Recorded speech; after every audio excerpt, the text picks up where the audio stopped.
Growing up, it was always clear to me that I stood apart from the rest of my family. My name is Jenny, and I hail from a lineage of restaurant owners. My father, Joe, is a commanding figure, overseeing our family restaurant with a strict hand.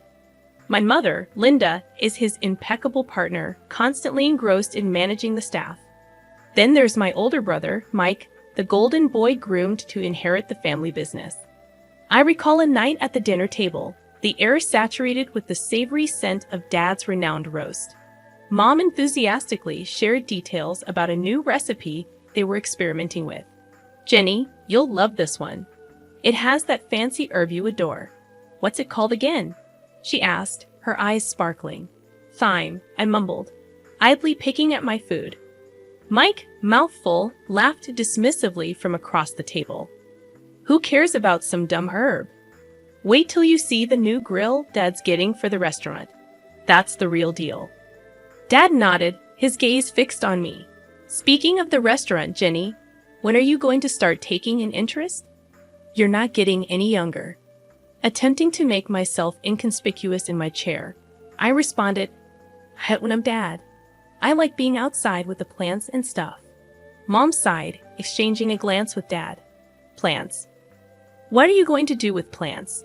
You need a real job, Jenny, something to fall back on." A knot tightened in my stomach. It was the same conversation every time, but Grandma Rose understood. She lived in a small house surrounded by a breathtaking garden on the outskirts of town. Grandma Rose was different from my parents, gentle and patient. One day, as I found her in the garden, hands immersed in the soil, she smiled brightly. "Jenny dear, come help me plant these tulips." Sitting beside her, feeling the cool dirt on my hands, I confided, "Grandma, why don't Mom and Dad understand? I love being here with the plants." Grandma Rose wiped her brow, looking at me with wise eyes. "Your parents just want what's best for you, Jenny, but they don't see the world the same way we do. There's magic in these plants in the earth. It's okay to be different." I clung to Grandma Rose's words, even as the pressure from my family intensified. High school graduation marked a crossroads. The house buzzed with excitement over Mike's plans to join Dad at the restaurant. Amidst it all, I felt like a spectator in my own life. One evening, as we gathered in the living room, Dad spoke passionately about expanding the restaurant, eyes gleaming with ambition. Mom turned to me, her voice sharp. "And what about you, Jenny? Ready to step up, handle the front desk, learn the ropes?" Taking a deep breath, I mustered the courage to speak my truth. "Actually, I'm not going to work at the restaurant. I'm going to study landscape design." The room fell silent. Dad's face turned red, and he barked. "Landscape what now? That's no career for you. You're a part of this family, and the restaurant is our legacy." Mike sneered. "What are you going to do? Plant flowers for a living?" My cheeks burned, but I held my ground. "Yes, that's exactly what I'm going to do. I'm good at it, and I love it." Mom's expression wavered between confusion and concern.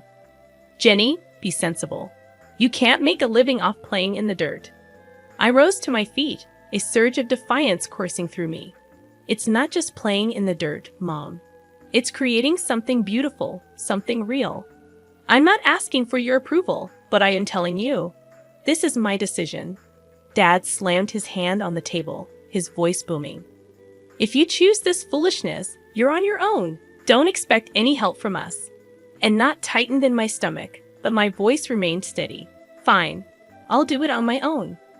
Grandma Rose, who had been quietly knitting in the corner, finally spoke.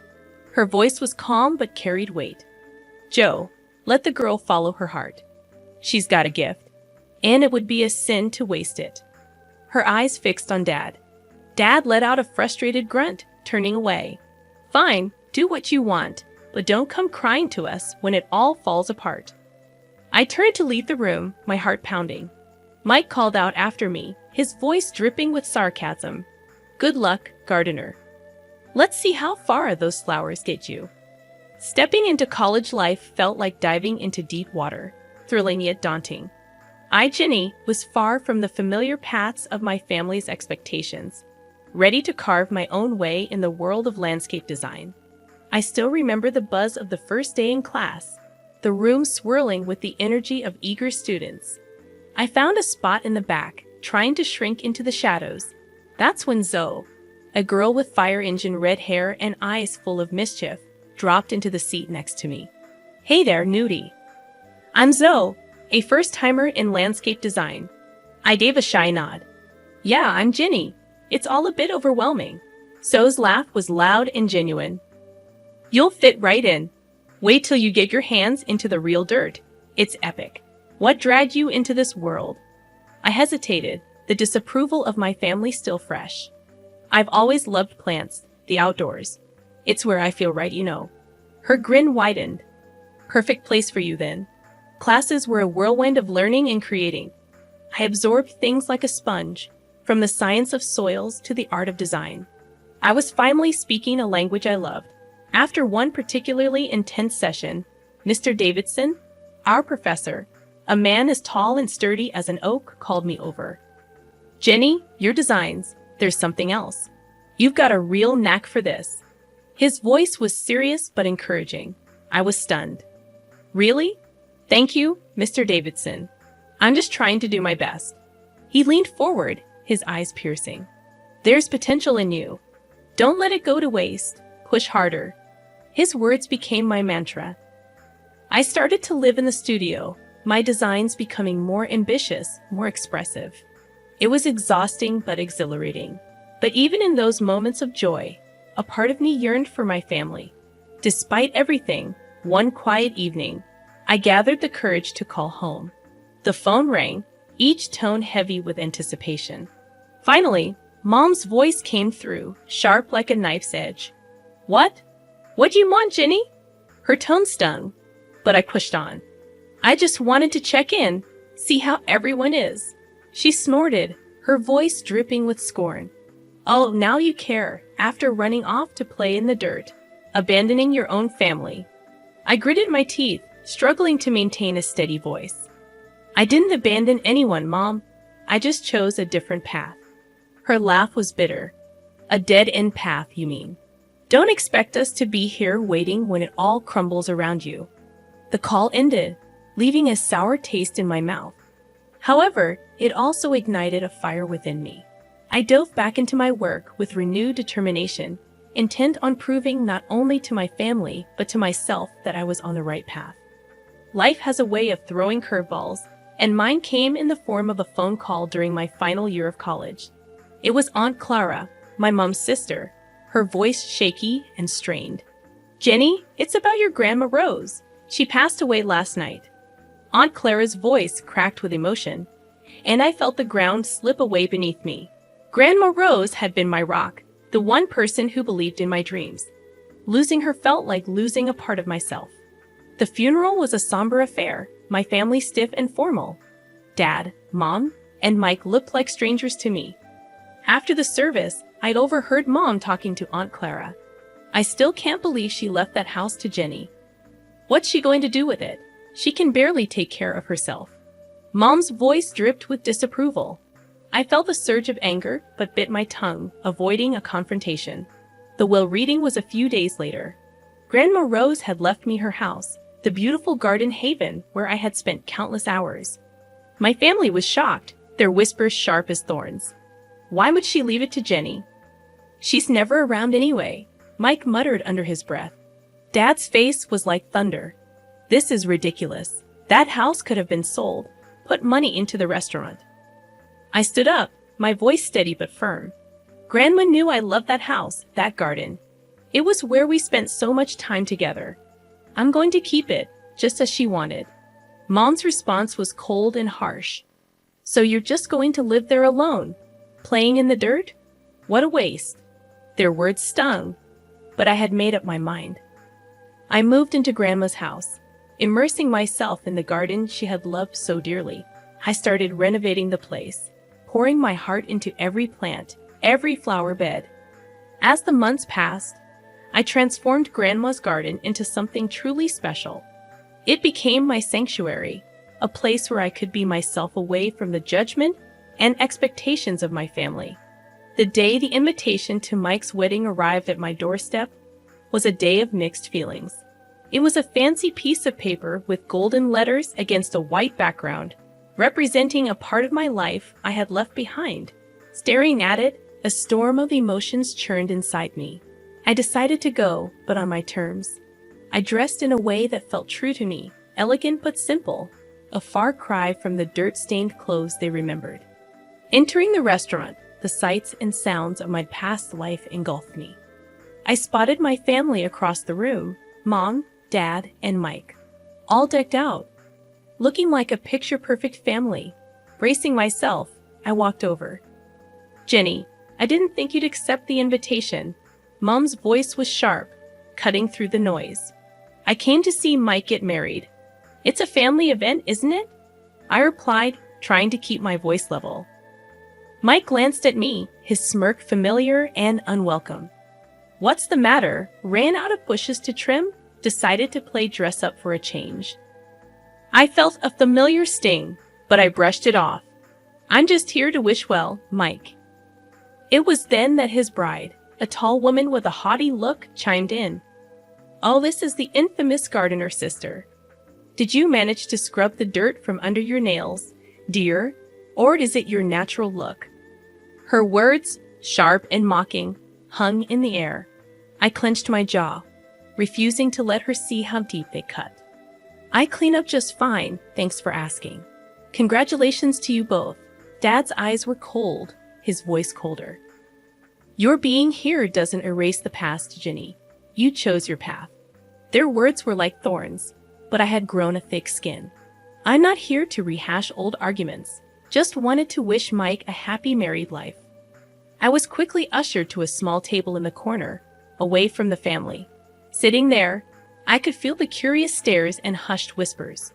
"That's the gardener," they whispered, "the black sheep of the family." But as I sat there, a sense of pride welled up in me. Yes, I was the gardener, the one who had dared to follow her own path. I was no longer the shy, unsure girl they remembered, but a woman who had found her strength, who had bloomed in spite of them.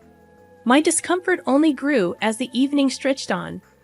Sipping my drink, I tried to make myself invisible. But that plan fell apart when I caught the eye of some guys I knew from childhood.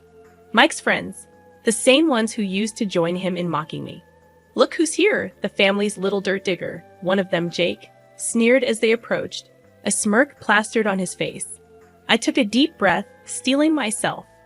"Actually, it's a landscape designer, but I wouldn't expect you to understand the difference." Their laughter was harsh, grating. "Oh, well, listen to her. Thinks she's all high and mighty now," Chris added with a scoff. I bit back a sharp retort, my hands clenching under the table. I worked hard for my success. My job is more than just playing in the dirt.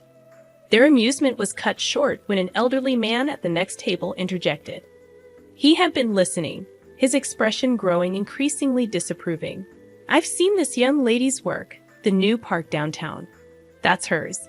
It's outstanding, shows what you know." The group was visibly taken aback, their smugness faltering. Muttering under their breath, they slunk away, their egos bruised. Emboldened, I decided to venture out from my safe corner, mingling through the crowd, dodging glances and whispers. That's when I overheard Mike speaking to a group of his friends. "She's always been the odd one, more into her plants than real work," Mike said, his voice laced with a mix of amusement and disdain. His friend laughed loudly. "Every family's got its black sheep, huh?" Their words were like a slap, raw and stinging. I walked away, my heart pounding, reminding myself their opinions didn't define me. As I weaved through the crowd, I bumped into my cousin Lucy, a quiet presence in our loud family. "Hey, Jenny, I've seen some of your designs. They're really something," she said, her voice sincere. I managed a small smile. "Thanks, Lucy. It means a lot, especially today." Lucy looked at me, her eyes understanding. "I never agreed with how they treated you. You're doing amazing things. I'm glad you stuck to your path." Her words were a small comfort amidst the thorns of the evening. We chatted briefly, a momentary respite from the tension. As Lucy drifted away, I returned to my corner, feeling the weight of the evening. The loud music, clinking glasses, and bursts of laughter around me felt like they were happening in a different world. I sat there, sipping my drink, longing for the celebration to end. The wedding night was winding down, its fancy aura overshadowed by my own tangled feelings. Just when I thought the night couldn't get any more surreal, the mayor, a distant relative of Mike's bride, took the stage for his speech. "Ladies and gentlemen, it's a delight to be here," he began, his voice booming across the room. "But tonight, I want to highlight a special guest among us, a true star in the world of landscape design, Jenny." Hearing my name, I nearly choked on my drink. I stood up hesitantly, feeling like a deer caught in headlights. The mayor beamed at me. "Jenny here is the brilliant mind behind the transformation of our city park. She's a celebrated landscape designer who's won multiple awards for her incredible work. Let's give her the recognition she deserves." The room erupted into applause, a sound that felt foreign to me. I glanced at my family's table and saw their faces, a mix of shock and embarrassment. Mike's bride leaned towards him, her voice dripping with disbelief. "Is he talking about your sister, the gardener?" Mike mumbled something, looking like he wished the floor would swallow him up. The mayor's praise continued. "Jenny's work has revitalized our city. She's a true talent." Amidst the clapping, I felt a surge of confidence. The mayor's words were like a light, dispelling the shadows of doubt and scorn from my family. Seizing the moment, I decided to speak up. "Thank you, Mayor, for your kind words. It's an honor to contribute to our city's beauty." I paused, my gaze sweeping over the crowd, settling on my family. It's funny, isn't it? How life turns out. Mike, you and your bride are perfect for each other. Your shared talent for rudeness to others is quite remarkable. The room went silent, the air thick with tension. My parents, my brother, and his fiancée blushed deep red, their shame as visible as if I'd slapped them. Mom's voice cut through the silence, sharp as a knife.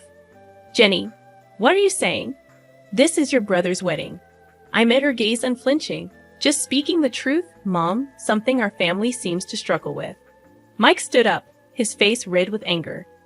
"You can't come here and talk to us like that." I held my ground, my voice steady. "I've earned my right to speak, Mike. Maybe it's time you all listened." The confrontation ended with Mike sitting down defeated, and the room slowly buzzing back to life. The mayor gave me a nod of respect before moving on. As I sat back down, the weight of the night lifted slightly. I had spoken my piece, stood up for myself in a way I never had before. I was no longer just the gardener or the outcast. I was Jenny, a recognized landscape designer, someone who had grown past her family's narrow expectations. After Mike's wedding, word got out about my success as a landscape designer. People were buzzing about the awards I'd won and the projects I'd aced. It felt like stepping into the sunlight after years in the shadows. And then my family came calling. One afternoon, while I was busy sketching out a new garden design, my phone rang. It was Mom. Her voice had a sweetness to it that felt out of place. "Jenny, darling, we've been hearing so much about your work. Your father and I are so proud of you." I raised an eyebrow. "Really? That's a change of tune." There was a pause on the line. "Well, we were thinking maybe you could come over. We'd love to see you, catch up on things." I could almost hear the gears turning in her head. Catch up or catch onto my bank account? I shot back, "Mom, that's not fair. We're family." The word family hit a nerve. Family like when you all but disown me for following my dreams. It seems like family matters when there's money in the picture. Before she could respond, I ended the call. I wasn't about to let them back into my life just because they smelled success. A few days later, there was a knock at my door. Mike was standing there, hands in his pockets, looking everywhere but at me. "Hey, Jenny, can we talk?" he mumbled. I crossed my arms. This should be good. "What do you want, Mike?" He shifted uncomfortably. "Look, I know we haven't been great, but you're doing well. I was wondering if you could, help me out a bit." I couldn't believe what I was hearing. Help you out after years of calling me the gardener and laughing at my ambitions? Mike's face reddened. "I didn't mean it like that. It's just that things are tough." I cut him off. "Save it, Mike. I'm not your ATM. You and the family made it clear how you felt about me. You can't just waltz back into my life when it's convenient. He opened his mouth to argue, but I stopped him. No, Mike. You made your bed, now lie in it. After he left, I sat in my garden surrounded by the beauty I had created. My phone rang a few more times over the next week, more attempts at reconciliation from my family, but I didn't answer. I was done with their fair weather affection. I had built a life for myself, one that didn't need their validation or their greed. I was thriving in my own right, and that was all that mattered. They had chosen their path, and I had chosen mine. As I looked around at the plants and flowers that were a testament to my hard work and passion, I realized I had everything I needed right here. I was happy, successful, and free from the toxic ties that had once bound me. This wasn't just the end of a chapter. It was the beginning of a whole new book, my book. And I was going to make sure it was a bestseller, written on my own terms, in my own style. The new growth in my life was just starting, and I was ready for whatever came next.